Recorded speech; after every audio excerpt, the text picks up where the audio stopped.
Quem me acompanha sabe que WandaVision não me agradou muito. Falcão e o Soldado Invernal foi divertido, mas regular. Mas Loki, na minha opinião, é uma das melhores coisas que a Marvel fez até hoje. Apesar de eu gostar muito de muita coisa que a Marvel faz, de acompanhar os filmes, acompanhar as séries, porque eu adoro quadrinhos, adoro super-heróis, eu posso dizer com tranquilidade que a maioria dos seus filmes, a maioria dos seus projetos não são marcantes, não são memoráveis. Os únicos filmes da Marvel que me marcaram de verdade, assim, com impacto emocional muito forte e que, pra mim, tem um apelo artístico, tem um apelo como filme mesmo, superior aos demais, são o primeiro Guardiões da Galáxia, dirigido pelo James Gunn, o primeiro Homem de Ferro, do Jon Favreau, eu acho bem bacana também, Vingadores Guerra Infinita e Vingadores Ultimato. Pra mim, esses são os melhores filmes da Marvel, artisticamente falando, analisando do ponto de vista de cinema. E por que eu acho os demais esquecíveis ou problemáticos? Porque eu acho que, principalmente, eles não focam tanto assim na emoção, na construção dos seus personagens, e esteticamente eles são todos muito parecidos. Uma coisa que me incomoda desde o primeiro Vingadores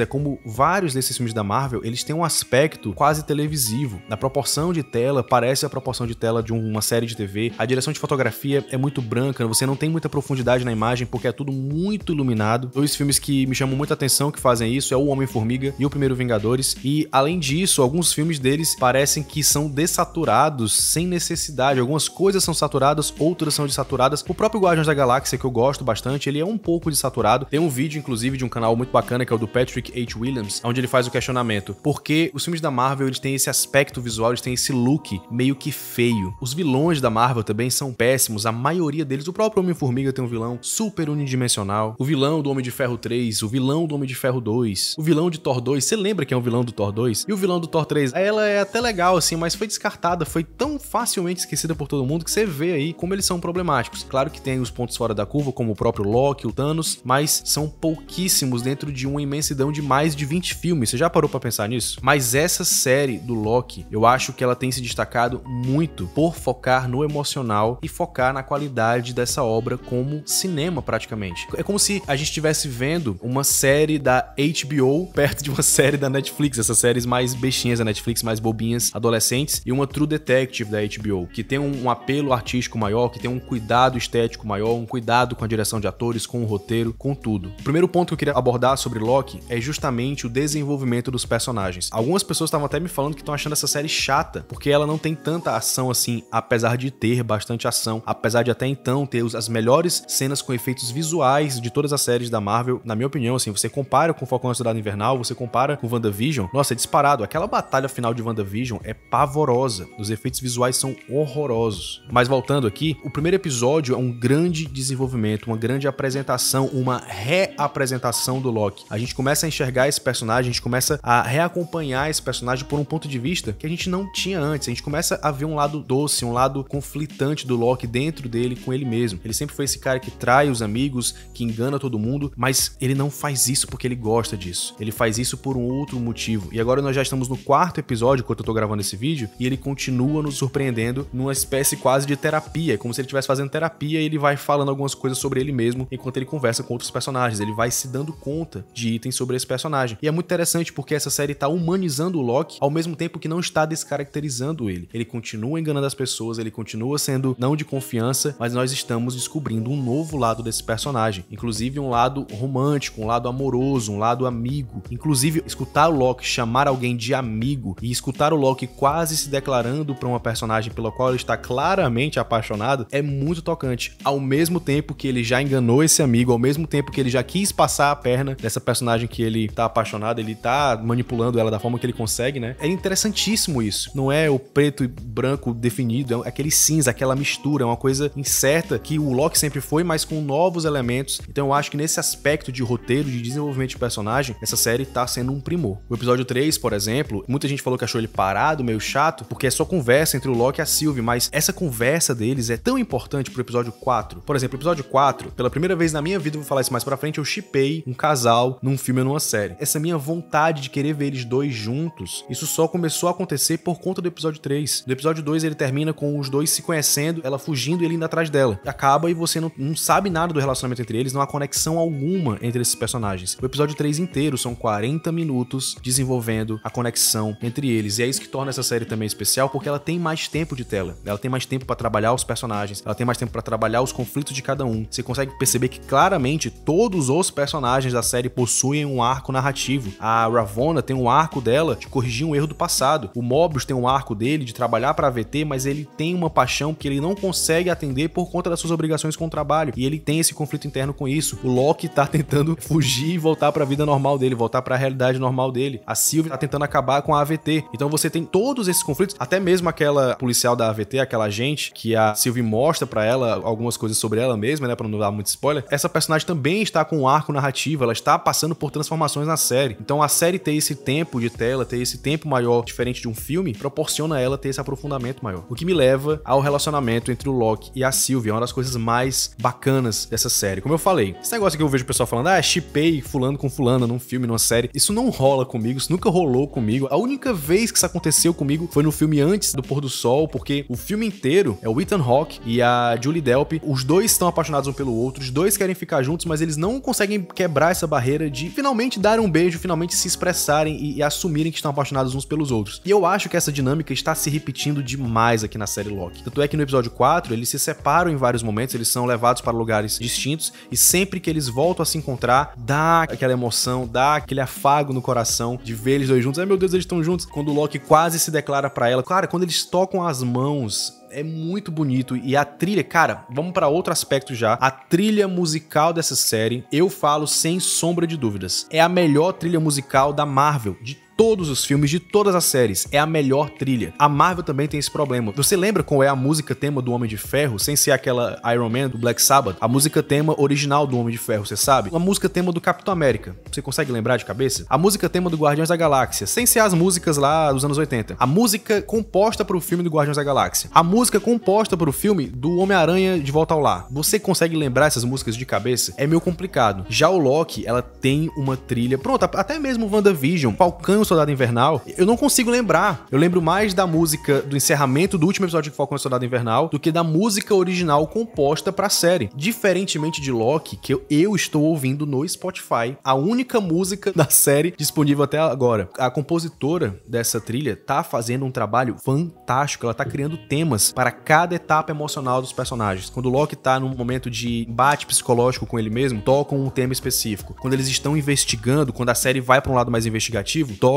outro tema, e ela vai construindo todos eles com uma base melódica bem parecida entre si para poder criar coesão. Então é um trabalho primoroso de trilha musical. A trilha que toca nos créditos é incrível, a trilha que toca na abertura é incrível, todas elas têm um quê meio de mistério, ajudam a construir esse clima de mistério que a série tá evocando super bem, e eu acho que a música tem um papel fundamental nisso aí. E esteticamente, a série é muito colorida, tem esse aspecto mais cinematográfico que distancia da série de TV, com bastante sombras, com uma luz direcionada, uma luz bastante dramática, com cores quentes onde precisa ser quente, cores frias onde precisa ser frio, e a própria forma como a série encara a linguagem cinematográfica para montar as suas cenas é sensacional. O próprio episódio 3 tem um plano de sequência muito bacana, com cortes bem aparentes, que eu acho um pequeno problema, mas a proposta de você ter aquele plano sequência que você acha que vai ser um momento de ação incrível, e de repente você tem a quebra, que você pensa que os personagens vão morrer e acaba o episódio, é uma quebra de expectativa muito grande, e a série tá cumprindo isso o tempo todo, quebra de expectativa. Você espera uma coisa, às vezes até acontece, mas ele vai lá e te surpreende. E um outro aspecto também, só pra encerrar, que eu queria comentar com vocês, é como essa série ela tá seguindo à risca, direitinho, os 8 pontos narrativos do Dan Harmon. Todos os episódios são integrados nos 8 pontos. E se você analisar todos os episódios juntos até agora, dá pra ver claramente todos os 8 pontos bem definidos. Então, é muito interessante poder perceber isso nesse projeto. Por exemplo, no 4º episódio, eu sabia que no meio do 4º episódio ia acontecer alguma coisa que ia mudar tudo. E aconteceu. Se você assistiu o 4º episódio, você sabe o que eu tô falando. Porque nos 8 pontos narrativos, a gente sabe que o personagem consegue o que ele quer, mas ele paga um alto preço. Eu falo disso aqui em muitas críticas, eu falo disso aqui em várias análises, e o Dan Harmon, né, que é o roteirista de Rick and Morty e o roteirista da série, quando eu vi, vixe, cara, então muito provavelmente ele vai usar os 8 pontos narrativos, porque o Rick and Morty usa isso direto. Então é muito gratificante ver uma série que segue uma linha de raciocínio, que segue um esquema, uma estrutura narrativa que eu estudo, que eu aplico nos meus filmes,